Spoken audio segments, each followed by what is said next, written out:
So he did it. It happened. He's bombed Iran. That's right.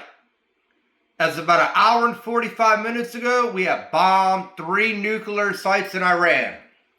So what does that mean for us?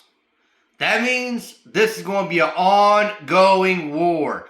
People who think this is going to be some little short-lived war, and this is all going to be over and Iran's just going to cower their legs and run away, you're wrong. You're dead wrong. This is going to escalate into major problems. And I'm going to break it down for you.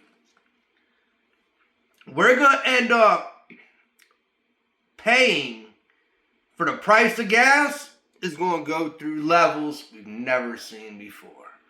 Goods are going to get cut off around. This is not going to affect just America and Israel. This is going to affect the entire economy of the world. Iran controls the Straits of Hormuz. If they cut that off, which they're going to cut it off now, I'm telling you, you're going to see oil and different goods in this country go astronomically fucking high. And for what cost? You know, I'm going to get my pundits out here to say, oh, Iran, they were a big nuclear threat. Not according to Trump's own Homeland Security. Not according to them. Not according to Tulsi Gabbard. So now, you've gotten yourself into a big conflict. And this conflict could end up reaching World War III. And people sit there like, oh, you're blowing it out of proportion. Iran doesn't have this and that, the capabilities. They won't be able to do anything against us. Russia and China are not happy right now. That could escalate to a global catastrophe for everybody. Not to mention, let's talk about Iran not being Iraq.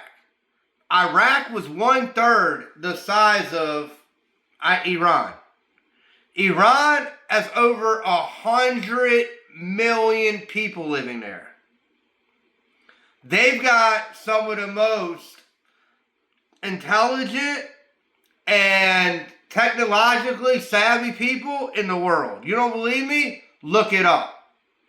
You're not dealing with some little ragtag group like the Taliban who go hiding out in the mountains and you got to go chasing them as they put things over their feet to cover their tracks or don't wear fucking shoes at all, going through rocks to find their spot up there in the caves to hide from us. This is not that situation. Troops, more than likely, are going to have to get deployed. And it's going to get ugly. It's not, where you're going to have casualties. This is not going to be no fly in there, hit them 3 times, and they're just going to give up. I don't think so. I really don't. May I be wrong?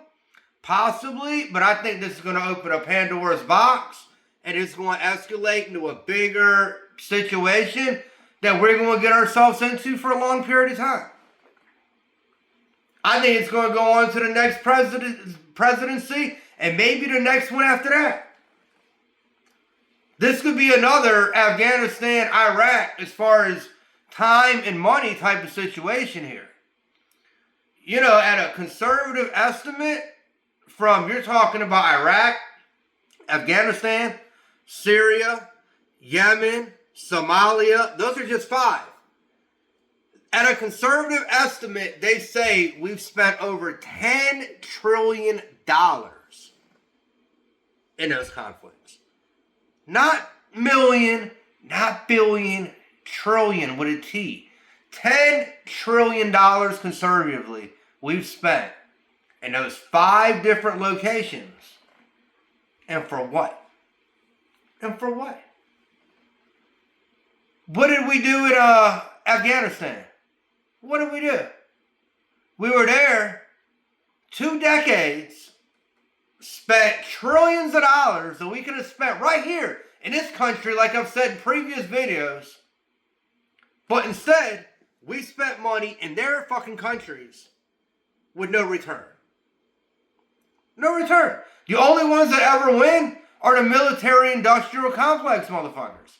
They're the only ones that ever win because they're the ones that get the money. Leidos, those Carlyle Group, those sorts of companies. BlackRock. These people are the ones that are getting all this money. And that's just 3 groups. There's many of them. They make the money. Who pays for the bill? We do. It's like taking somebody to a luxury restaurant, telling them, order whatever you want, and I'm going to pay for your whole tab. That's what it is. We're paying the tab for these other military-industrial complex, warmongering fucking people to be able to make their money. Don't forget that. We're spending our money for them to make their money. We are. And that's the way it is. And that's the way it's been for I don't know how many years. And now what? We're going to send our kids back over there? Is Barron Trump going over there? Isn't he old enough and at that age now where he can get drafted, if had to be, to go into a huge conflict in the Middle East? But let me guess. He's got hereditary bone spurs. See, Barron can't serve. He's got hereditary bone spurs, and it's just not possible for him to go. But our other kids, they're going to be able to go over there.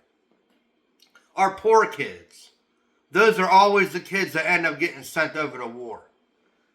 It's never the rich guys like Donald Trump who sit up in their ivory towers with their maids and butlers that ever get sent to these conflicts. It's the kids from your city, our inner cities, our poor kids that are looking for a way out, a better life. And instead, they end up losing their life for these guys to make their money. And it's not just America. It's not just here. How many people lost their lives between just Iraq and Afghanistan? The conservative numbers are 1.2 to 1.3 million people. And there's 100 million people who live in Iran.